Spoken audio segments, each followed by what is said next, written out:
Never take my sunshine away, sunshine away. Never take my sunshine away, sunshine away. Never take my sunshine away, sunshine away. Never take my. Oh, what's up, everybody, and welcome back to NXT with NaJee. You guys already know what it is. It is a part of the Wrestling Heroes and Insiders podcast, aka The Whip Show, and also a part of BodySlam.net. We are back for season 4, ladies and gentlemen. Episode 2 of season 4, episode 77 is where we are now with this. A lot of crazy things happen this week. We get to talk about what happens now after the title gets relinquished. We got some new signees. We got Keanu Carver coming in. The Vanity Project and Eli Knight have all been announced to officially be a part of NXT. And I guess it's safe to say the new era has begun, ladies and gentlemen. It really, really has. Everything's starting to look different. Everything's starting to change. It's even starting to go back to that old school feeling a little bit when you look in the crowd. Because if you noticed in the crowd, they had all the trainees sitting in the old Chase U section. So that was kind of a nice little callback. But you know how it is with every single season, every single episode. I am not by myself, ladies and gentlemen. This time around, we have a guy that you might recognize from YouTube, a lot of YouTube shorts about wrestling. You guys might have seen an episode of one of his podcasts that him and Fatherless started a little bit ago. He's known on Twitch. He's known on TikTok.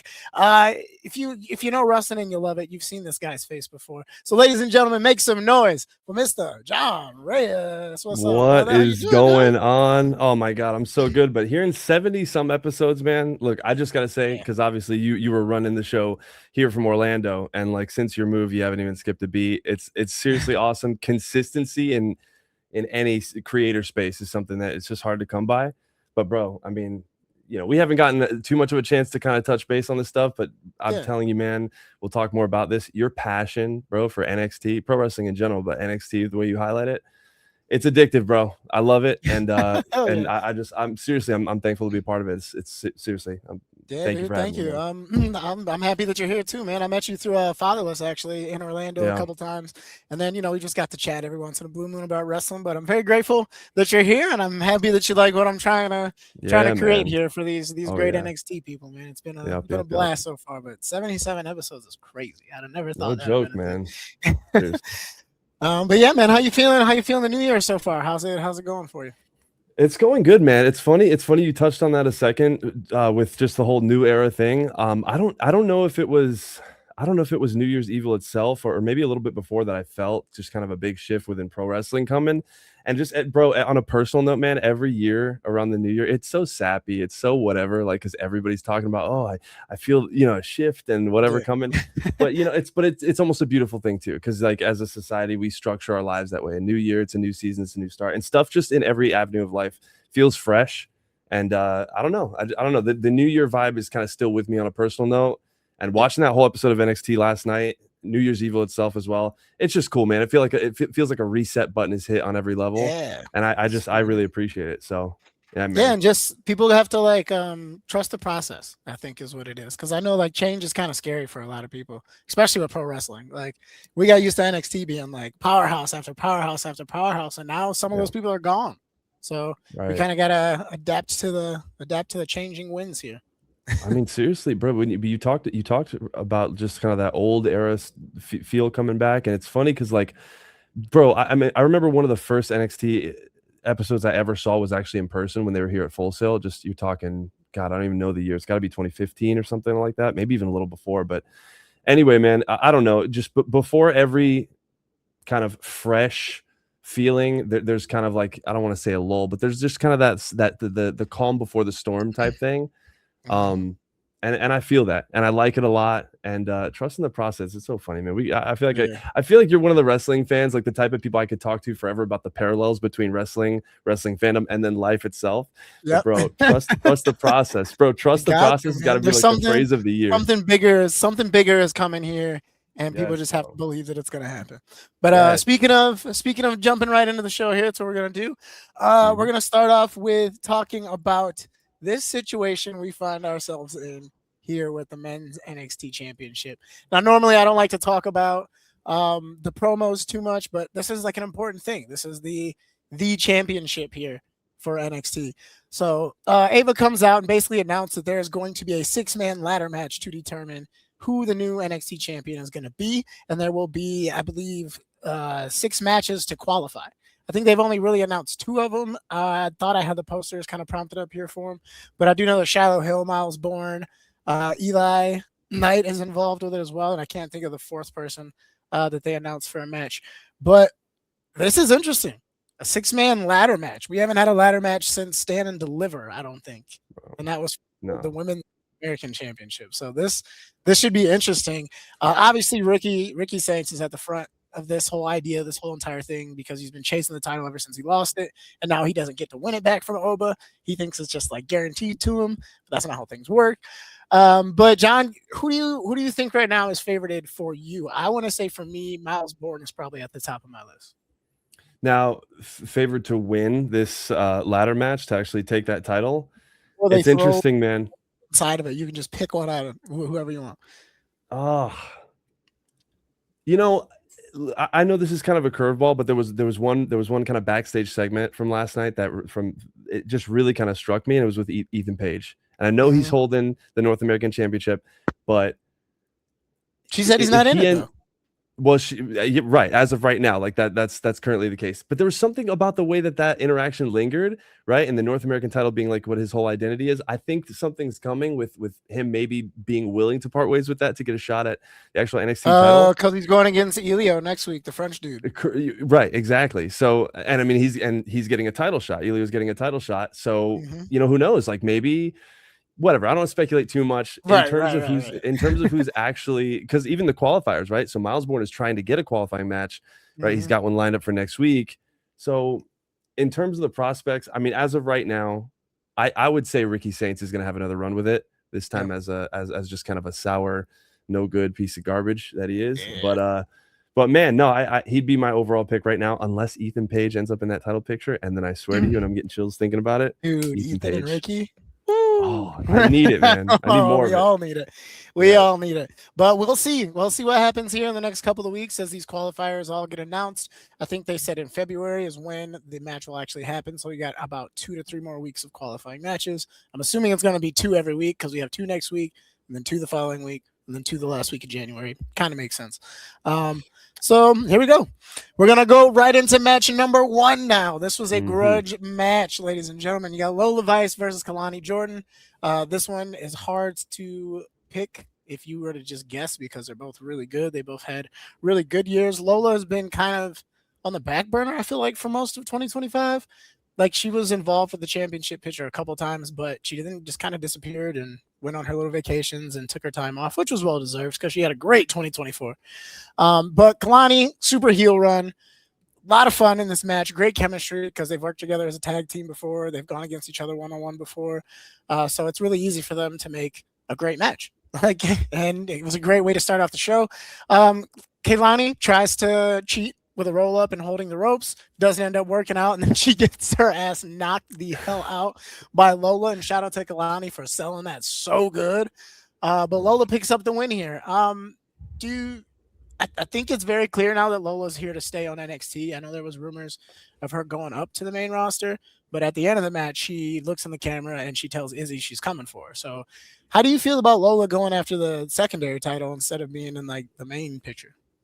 It's interesting because as we were watching NXT, I had a couple people in a Discord with me, and a couple people I think had mentioned like wow, Lola's so good, right, and still no title, right? And so like obviously with everything buzzing, you'd think maybe she'd go for the NXT Women's Championship, and so here we are in this scenario where she's going after Izzy. I like it, and the reason why is because Lola Vice. I mean, I don't know if you ever followed her MMA career at all, right? Right. So like, it's so cool to me when somebody comes into a scene that is new to them, right? Pro wrestling, and falls in love with it. I don't mean just gets good at it. I mean, falls in love with it. Like what I get from her, not just with her work, but just kind of seeing the demeanor she carries herself just within the industry with. I think she like loves this game. I think she loves pro wrestling. And I think she's kind of on this slow simmer where I just continue to see her improve. Like it's nothing super drastic, but over time, like eventually I just look away for a second and look back, and there's matches like last night. You said chemistry. That is the best word for it. But I mean, Yeah, like, they were just so locked in on this match, bro. Like, from the beginning, like, I'm believing everything I'm seeing. it I'm felt loving all these real. Like transitions. I'm felt like telling real you, hate. man, it's good stuff. It's good stuff. And the one area that I want to see more from Lola on is on the mic. And I think with just the way that North American title scene is, kind of that, that mid card of NXT for the lady side of things, I think that's a good spot for her. I think I'm Mhm. seeing those who have more to offer on the mic than maybe we thought before are getting that shine in that mid card title picture That's for the true. ladies at least. Yeah, And I want to see Lola in that. So I'm not mad about yeah, it at all. I thought the finish to that match was so fun, so good. And just props to these two ladies. My goodness, it was just amazing. Loved it. Love where yeah, they're going with man. it. That's a very good point too about like that title, because that title has made Fallon Henley gold. It's made Kalani gold. It's made Tatum gold. Well, Tatum was already gold, but like it was just Yeah, yeah, great to yeah. see Tatum in that position. Well, Right. Tatum hasn't had that one yet, but Tatum has gone after that one a bunch, and that's put Right, her right, right. in the position to have those opportunities. And now Izzy in this episode, actually, perfect example. Even though I don't talk about the promo, she had a promo, so now she's getting to Hmm. talk more. She's getting to Yeah. do things by herself, and that helps people stand out. It just really does. And, So I agree and, with you and if I 100%. could say too, like one of my favorite eras, just to kind of zoom out a little bit, talk about one of the all-time greats in Triple H, right? And personally, my favorite, like, heel of all time, right? But Mhm. whether heel or not, whatever. One thing that my favorite attribute of him, and because of that, professional wrestlers as a whole, is when I can hear you speak or watch you work, and I can all of a sudden care a whole lot more about whatever title you care about. So the Yep. moment she spoke about that time, I'm like, wait a second, okay. Had me All paying right. closer attention to Izzy's promo later. You know what I mean? And I'm Yep. like, okay, I like what this is feeling like. Lola makes me care about that title more if she's the one going after it. Yeah, man. The people back there backstage just don't miss, dude. They really don't. No, When it no, comes to not at writing all. and putting these shows together, I'm telling it's you, man. great. All right, so now we're gonna go to match number 2, a title match for the Speed Championship. This is Tavion Heights against my man Jasper Troy. 5 minutes is the time limit for the championship matches for Speed. I really, really, really love these formats. There's some times that I just wish they just wouldn't end. This was one of those matches, 1,000%. Tavion is Tavion. You can't deny it. There will be a title in his hands at some point in time this year. Just don't Yeah, know which one it's going to be yet. Um, Jasper, I'd have a very hard time seeing anybody taking that title off of him anytime soon. Um, God, I just can't. I can't think of who it could be unless it was like maybe one of the Vanity Project guys or Eli Knight. But yeah, that's really who I can see maybe taking that from him. But yeah. I guess all spoilers here. Jasper ends up retaining. Mm. Um, who do you think, in your mind, stands a chance against Jasper and potentially getting that title? It's gonna have to be a quick pin or a roll up or some sort of like. It's gonna have to be a heel. Like I Correct. I mean, uh, yeah, but so Vanity Project, I mean, any one of the, I could see them kind of going like kind of this like a Braun Strowman type angle where it's just like him versus a bunch of bad guys yeah, that just keep getting under his skin type thing. Eventually, maybe he gets his comeuppance on them or whatever. Um, Losing the speed title, I like what I'm seeing. I like, especially against someone like Tavion, where it's not a flat out beat down. It's not one of yeah, the it was good. Americanos. You know what I mean? It's you know what I mean? It's two people just putting on an athletic display in a short amount of time. Side note, I love the lights that they actually have programmed for the kind of Yeah, the to where different it changes. sections of the. Yeah, it's That's so beautiful. sick. I love that. Um, I don't know, man. I'm slowly getting more and more into Jasper Troy. I just realized how much of a unit the guy is. I mean, he's just like, you just look at him, you're like, whoa, what is this guy? You know what I mean? So I don't want him to lose it anytime soon. I think if Yeah. they are able to kind of send that from that into an intriguing storyline with him and one of those vanity boys, I guess so. But overall, I want to see him hold on to it and keep making me care about these matches. Yeah, because like it also goes back to the same thing you were saying about the last title. It's giving him more of a chance to show who he is. Like I did not expect for him to come out on the microphone. Like Yeah, how would that threw me off completely because I thought he was just yeah. gonna be this like angry giant that never really talked that much. But for him to Hmm. have a microphone and give a promo, and it wasn't the best promo, but it was good. And I think that it's something that they need to keep doing with Jasper in order to keep his character fresh and relevant. Because we have a bunch of big men, and we've seen a lot of big men just disappear because they don't know what to do with them. So I think that title on him is perfect, and the fact that they're letting him give a little bit more personality to the bearer of chains, it's a great thing, Yes. man. And There you still go. bend the knee to Jasper Troy, ladies and gentlemen. Now we're going from one LFG superstar to another. In match number 3, you got Shiloh Hill versus Oh my goodness, stacks. I like still don't know how to feel about like Stacks since he left the family. It's like some days it's just like hell yeah, dude, I love this character work, so much fun. The other days it's like, what are we doing here? Like, is this ever going to evolve? Is it going to just stay here? But he is the TNA International Champion, and this is for the title. I gotta say, they're doing a great job of just like letting Shiloh be Shiloh. Like that's the best way to put it. They're letting him involve his internet things. They're letting him involve his training with the Undertaker. They're letting him just involve his own real life personality into what he's doing on TV. So he's essentially sleepwalking, like every day that he goes into work. It's beautiful. But this match was great. Shiloh did fantastic. Couple times there, it looked like he was going to actually win the whole thing. But if Ariana is out there somehow, some way, she's going to get involved. And that's what ends up happening. And that leaves you with, and still, Stacks is your TNA International Champion. Now, how are you feeling about Stacks' run right now as like the leader of the NXT group that goes and takes over TNA? And then I have a question for you about Charlotte too. Yeah, so I was actually in person at Full Sail for one of the TNA shows recently, and so that actually ended the night. It was the night the Hardy Boys were there, and at the end of the night on that kind of NXT running thing, and I don't know. So overall, I think everybody involved in that, it's sort of a platform to display, I think, a side of storytelling that I don't want to say it doesn't involve your uniqueness. It's more of like a cohesive, type of involvement. It's almost like a rallying of a faction, kind of, where everyone's not super shoulder to shoulder, but it's like a group effort type thing. I think we're just gonna have to give that more time. Overall, I really liked the side of this that was meant to showcase Shiloh, because what ended up happening was, while I'm watching this match, right, I'm seeing Shiloh do his thing. The more he beats up on Stacks, the more I'm like, bro, whoop that Stacks, bro, like keep that going, and but I think that's a credit to Stacks as well. Like I like over the just whatever the between last week and last week and last night. Yeah, I don't know. I've cared more because Stacks has made me want to see him get beat up, if that makes sense. Like I really have enjoyed, and I think that's just a matter of the technical stuff. He's good at selling those punches from Shiloh. It all just kind of looked really good. So I think on that side of things, like it's interesting. I think that's what's meant to be being showcased there in terms of his own character work and all of that. It's so hard, right? When you come from the whole, the whole scene with the family, it's kind of hard to follow up things like that without giving it extra time. Yeah, because that was that was excellent. Like the whole entire story of the family, so good. Oh, sounds like your mic went out. Oh. Yeah, you're still on. I just can't hear you. For those of you watching right now, just cannot hear. We're having some technical difficulties here for a second. Ruh-roh. All right.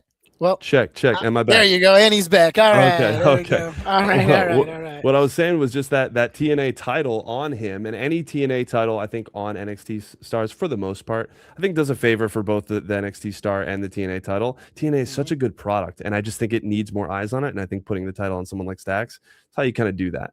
So yeah, he was the perfect like guy in the back for it. Like, there's so many different people it could have been.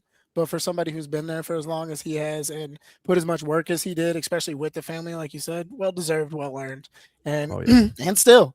All right, so now we're gonna go to the main events of the nights. We got Joe Hendry. Do you believe in a no disqualification match against Mr. Dion? Now, of Dark State. Now, all of Dark State is out there with Dion, of course, as per usual.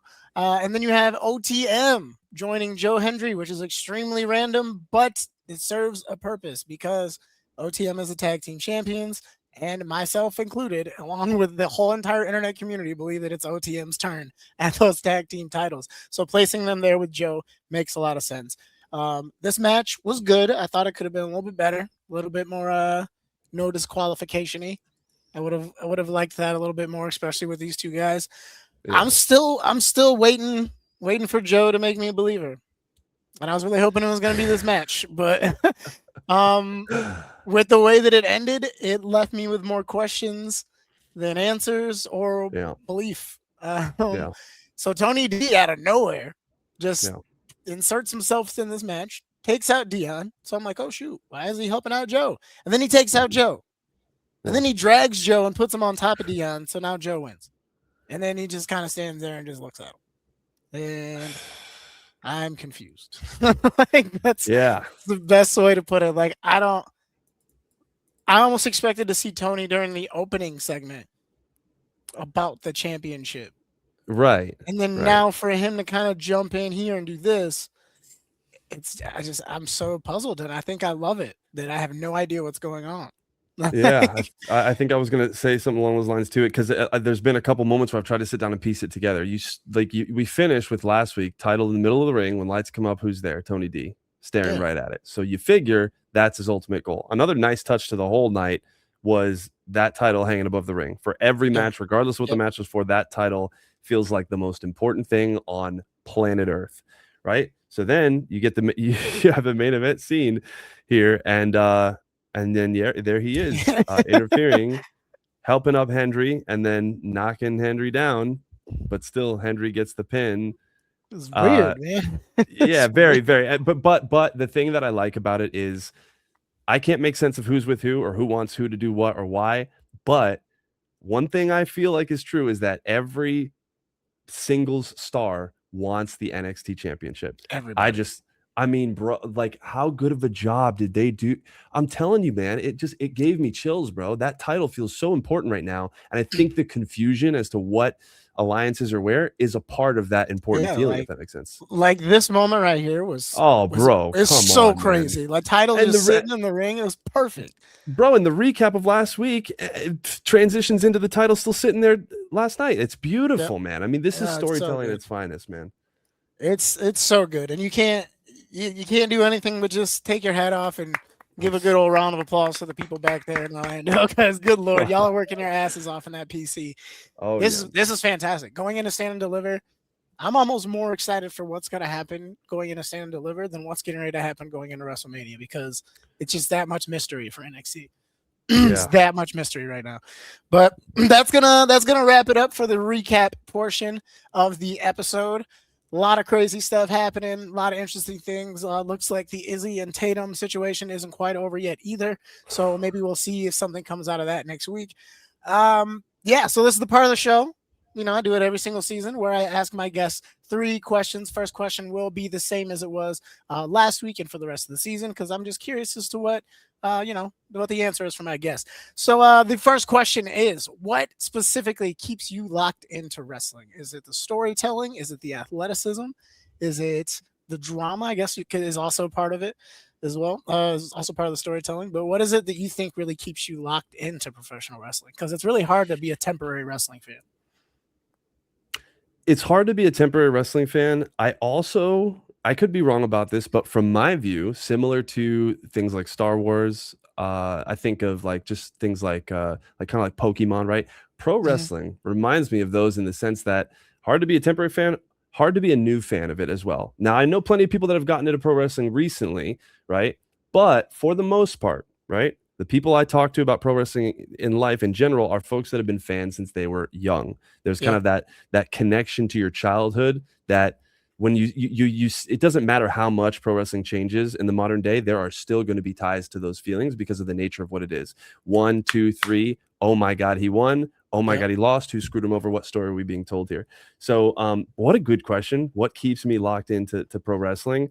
It's that connection to my childhood. It's that long, just that burning, like, just, I don't know, man. I think I'm always trying to get back to Batista winning the world heavyweight title at WrestleMania. I think, you know what I mean? I think somewhere inside, I'm always trying to get back to that. But what I love about watching wrestling week to week is that, okay, sure, right? Especially in the off season, like right, not Rumble to Mania. Sure, you're going to have your weeks where you maybe feel like, okay, you have to kind of watch closer to see the story they're telling, and you move on to the next week. But the fact that anything can happen at any moment, that's the other piece of that puzzle that I just freaking love, man. It was day 1 or whatever when they first kicked off the as Jinder Mahal came and the Rock interrupted. I mean, that was really the moment for me where I'm like, you know what? Forget it. Forget ever thinking I know what an episode of wrestling is going to be. Yeah. Ever. I don't, and I'm never going to pretend I do. I could be 99% sure, but there's always that 1%. Yeah, I think that's what keeps me locked in. Hell yeah, man! That makes me think of like the Elimination Chamber night that none of us saw coming, where Brock won, Brock won the Rumble and the Elimination Chamber in the same year, and we were like, "What Bro. the fuck is going on?" Yes. Like, but all right. So now, question number two. Thank you for your answer, by the way. Thank you, thank you, Yeah, thank you. man. Love it. Question number two. Now, since we know wrestling gets people in the feels, wrestling is such, like you said, it's the shock value. It's the oh my god, I can't believe that happened moment. Um, what wrestling moment made you cry?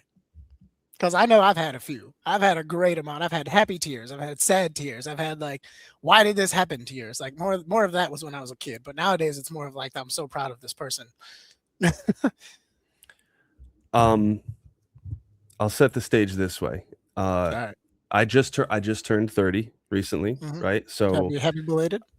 yeah, thank you. I appreciate it. So ruthless aggression, right? Those early 2000 years was when I think I really kind of consciously got into pro wrestling, but I still Mm-hmm. grew up on games like No Mercy, right? Games like WrestleMania 2000 for the N64, Warzone, all that stuff. And so ingrained in me since I was a kid was a certain set of people that I identified as pro wrestling, and the Undertaker was one of them. Shawn Michaels was one of them, right? Partially because of these video games. Triple H was one of them. Mm-hmm. When all three of those men were involved in what they continuously marketed and referred to as, I'm about to tear up, bro, as the end of an era. Oh Listen, man, I bro. was at that No, WrestleMania. I was you were there. in you were in I was Miami, bro. there. I was No, stop, there. bro. Oh, I hate your Dude, I'm guts, tearing up right man. now thinking about it I too, hate bro. your Because it was guts, man. so I crazy. hate That your was my guts, first one ever. bro. That was my first one ever. I hate, I bro. cried like a I come baby at the end of that mania. I come home from, I think it was because it was there on Sundays back then. I come home from church and like I don't know what it was. I think my mom had just heard, dude. She had never bought a pay per view for us ever. Right? It was never even in the question. She hated wrestling, whatever. She had heard how much we cared about this once in a lifetime thing, Rock, Cena, whatever. But I come home and she's surprised that she had bought the pay per view and the pre roll Dang. video packages were Yeah. playing. When that match came, bro, I'm getting chills thinking about it now, bro. I just when that match came, you're talking about the Undertaker, you're talking about Triple So H, and you're good. talking about Shawn Michaels, bro. In a First of all, hell the in a cell, bro. performance. Oh my god, dude! I didn't want to say it because you're just making me cry more, bro. Stop, bro. Again, and so the stipulation is synonymous with just like the allure of pro wrestling since I was a kid. So like, bro, Hell in a Cell too. So they So put on the performance they do, bro. What are you talking about, bro? Sweet chin music into a pedigree and then he kicks out. Like, and what do then you? Sean's So in the corner, like, oh my god, what did I just do? Like, NaJee, bro, I can't right now, so man. good, So, man. oh my goodness. So, So I mean, good. All right, when they good wrap question. that up, when they are up on the stage and they're all three hugging, I Yep. watched I watched the early years of my childhood love for wrestling right in front of my face, walk into the Just behind the curtain. So that would be the moment, man. That'd be that's the it. one. That's a great moment, man. All right. I can't believe you were there. Last I'm so actually angry I right was now. It's insane. dude, like when The Rock like was celebrating his win and the fireworks were going off, you would have thought somebody in my family died. Like I was looking up at the sky because it was my Oh, dream to go to WrestleMania. Like that was my dream. My first ever wrestling event that I went to was Eddie Guerrero versus The Rock, and it was the only time it ever happened. So like I was just like such a big Rock guy, and for that to be my first WrestleMania, and then to see him go against John Cena of all people, insane. Still blows my mind. But all right, last question. Last question. This is an NXT one. So now I mentioned at the very beginning of the episode, this is a new era of NXT. This is a new reset, like you said. Who are you excited to see step up? Do you think it's going to be somebody new, or do you think it's going to be somebody that's been a veteran in the locker room that's going to step up for 2026? everybody who knows what's up is talking about Kendall Gray. Everybody who Yep. knows what's up is talking about Kendall Gray. Her in-ring work is, I just think, ahead of what it's supposed to be at this point in time in her life and in terms of experience. And then she's just very comfortable in the promo in the back. She's just in the pocket, man. So on the ladies' side, it'd be hard to choose someone other than her if I'm forced to pick one. But it is such a good question, especially because NXT, the purpose is like that whole. And I Dude. love how the night started, bro. It reminded me of that ruthless aggression, like who's gonna reach up and take it. Like I Mm-hmm. love that. So on the women's side, I would say her. I think oh my goodness, there's too much bro. There's too much talent in NXT. It really it's kind That's of why I knew this was irritating, going to be a bro. tough question. No, yeah, that's like I gotta stick with Kendall Gray for now on the women's side. On the men's side, let me tell you something, bro. Mm-hmm. Dark State is so well put together. Dark State is so well put together, but let me tell you something right now, bro. That guy Saquon, bro. Oh, he's a dog. Nah, he knows how to do it. You hear me? I'm telling you, he knows how to do it. The thing about pro wrestling is it's so, people don't realize this, man. And this is part of what makes my love for it so deep, is that it's so about the subconscious. When you're cutting when you're doing your stuff, even in ring, it's so about what you're feeding the audience's subconscious. The conscious is cool. Okay, you're really smooth in the ring, the transition. Oh, that promo sounded good. You said this, it was that. But the subconscious stuff, the subtle cues you send with the little isms that you have and the flares of your words and the look in your eye. Let me tell you, bro, if there's someone that's going to take off this year, Dark State as a whole, yes. But that guy leading the charge, that's my pick, and you can take that one to the bank. Sugarfoot Sugars. That's awesome. My goodness. He hates when we call him that, but why not? It's fun. Yeah. But yo, man, thank you so much, dude. I appreciate you being here. I appreciate you coming on the show, chatting with us. Sharing your passion for wrestling and giving some of your intake on the matches and what's happening with the past, present, and future of NXT, dude. It's been an absolute blessing. Thank you. Absolutely. An honor on my side. Thank you so much. And again, your fandom is contagious, bro. So I enjoyed every second of it. I hope it's not the last, and keep doing what you're doing, man, because it is amazing. I love it. Thank you, dude. Thank you. I appreciate the support. If you would like to, this is a moment, this tour you can take and let everybody who's listening and watching know where they can follow you, support you, and just see what you do. Definitely. So mainly the hub of everything is on Instagram. It's at John Reyes Wrestling. That's JONREYES Wrestling right there on the screen.